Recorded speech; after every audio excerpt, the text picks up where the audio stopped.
Cuando yo tenía 8 años, mi padre fue diagnosticado con esquizofrenia. Pasé 10 años sin saber lo que era una buena noche de sueño. Él solía tener ataques de pánico todas las noches, y emitía gritos verdaderamente terribles. Teníamos que mudarnos frecuentemente pues ningún vecino nos soportaba. Y mi madre jamás quiso dejarlo al cuidado de otra persona. De la forma que fuera, ella lo amaba. Mi padre nunca dio señales de algún problema mental. Por lo menos no hasta aquel accidente en la fábrica. Él trabajaba en una enorme fábrica encargada de crear piezas específicas para camiones. Eso, por supuesto, en una época donde no había robots que hicieran todo por ti. Un pequeño descuido, y listo. Mi padre quedó inválido de por vida. No recuerdo muy bien, pero mi madre me contó que ni siquiera me extrañé cuando mi padre fue dado de alta y regresó a casa sin uno de sus brazos.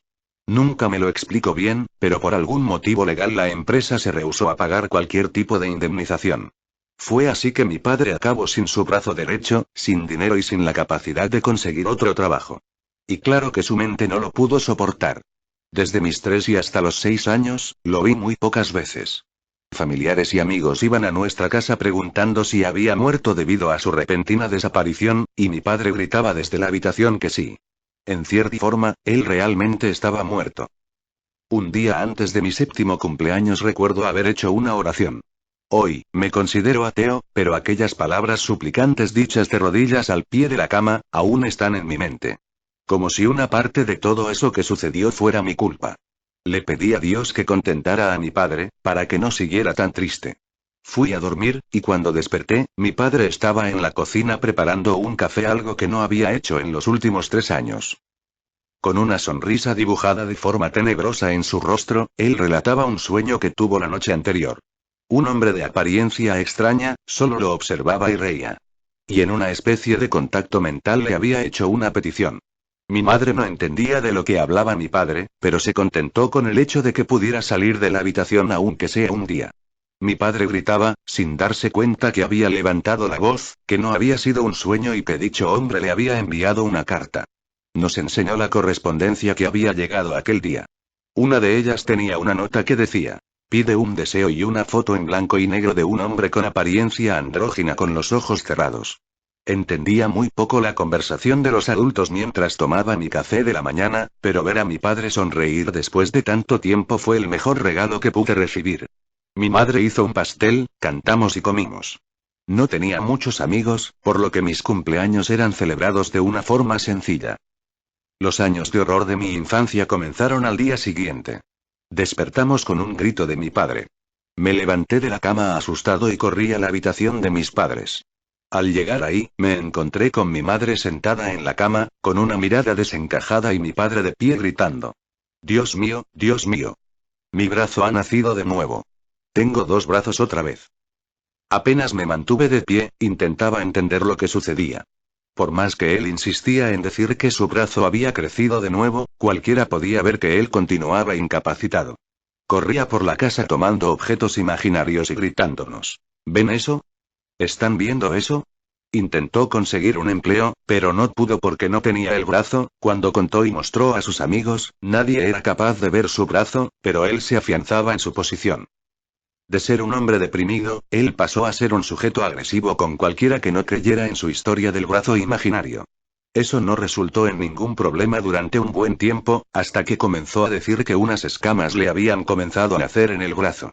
Decía que poco a poco iba perdiendo el control de aquel miembro, como si pudiera controlarse a sí mismo. Y así comenzaron las noches de sueño perdido debido a los gritos de mi padre. Con mucho esfuerzo un médico lo examinó y concluyó que era esquizofrénico. Desde esa fecha mi madre decidió que la mejor opción era dejarlo encerrado en una habitación para que no se convirtiera en un peligro para mí. Puede que esta actitud resulte egoísta y absurda, pero en los 80s, así solían tratar a las personas con cualquier tipo de problema mental. Era toda una cuestión cultural de la época. Descubrí un mundo nuevo. Estudié, hice amigos, conocí lugares y me distancié cada vez más de mis padres. De vez en cuando llamaba para saber cómo estaba mi padre. Siempre era el mismo, con las mismas crisis nocturnas. Mi madre continuaba cansada cuidando de él. Yo seguía demasiado ocupado con mi propia vida. Las únicas ocasiones en que los visitaba era para llevar dinero, las cosas se habían puesto difíciles desde que mi padre dejó de trabajar. A pesar de todos esos acontecimientos de la infancia, nada me pudo preparar para la pérdida que vendría. Me quedé helado con el teléfono en el oído. Tener que escuchar aquellas palabras. Tu madre falleció, me golpeó como una puñalada en el vientre. Como si una parte de mí hubiera sido arrancada. Tener que identificar el cuerpo y verla con el rostro completamente desfigurado fue una tortura. La casa no tenía señales de allanamiento o cualquier tipo de invasión. La policía fue hasta el lugar solo porque los vecinos escucharon gritar a mi padre durante horas. Yo la maté, yo la maté. El problema es que por más que mi padre gritara que él la había asesinado y que debía ser encarcelado, nadie le haría mucho caso a una persona fuera de sí. Y lo más extraño fue cuando los peritos confirmaron que las heridas habían sido hechas por una persona diestra. Y ya que mi padre no tenía el brazo derecho, él no podía ser el asesino. Ahora, era mi responsabilidad cuidar de él. Pero ni siquiera podía mirarlo a los ojos. No importaba lo que la policía dijera, yo sabía la verdad. Yo sabía quién había matado a mi madre. Mi padre era un hombre común y eso era lo que más me asustaba. Era como Aníbal Lecter. Transpiraba psicopatía con una calma y tranquilidad indescriptible. Sabes que no me puedo quedar contigo, ¿verdad? Claro. Y yo no quiero, respondió con una mirada seria, pero pude ver una lágrima luchando por no caer. Voy a pagar el mejor asilo aquí en la ciudad y... Te quiero, hijo, me interrumpió. Yo quería decir que también lo amaba. Mis labios temblaron, pero no salió nada. Te llevaré mañana. ¿Está bien? Yo no la maté. Quiero decir, yo la maté, pero y yo no quería. Eso ahora ya no importa, papá. Sacó un papel doblado de su bolsillo y me lo entregó. El papel olía a viejo. Pedí de forma incorrecta. Traté de volver a pedir el deseo, pero creo que él solo lo cumple una única vez. Necesitas saber eso, hijo. No me importa si tengo que morir, es necesario que lo sepas. Abrí el papel que me había entregado. Era aquella misma foto, la del hombre de ojos cerrados que él había recibido un día antes de que toda esta pesadilla comenzara. Guardé el papel sin darle mucha atención y salí. Cuidado con lo que deseas, hijo. Me dijo mientras me alejaba. Pasó un año desde que mi madre murió y mi padre fue a vivir al asilo. Nunca lo visité desde entonces. Y aquella foto permaneció guardada junto a otras cosas viejas.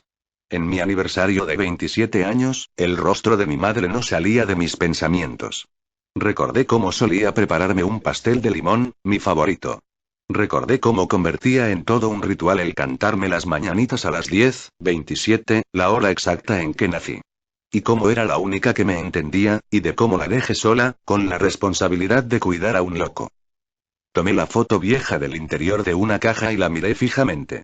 Me sentí un estúpido por siquiera pensar en esa posibilidad.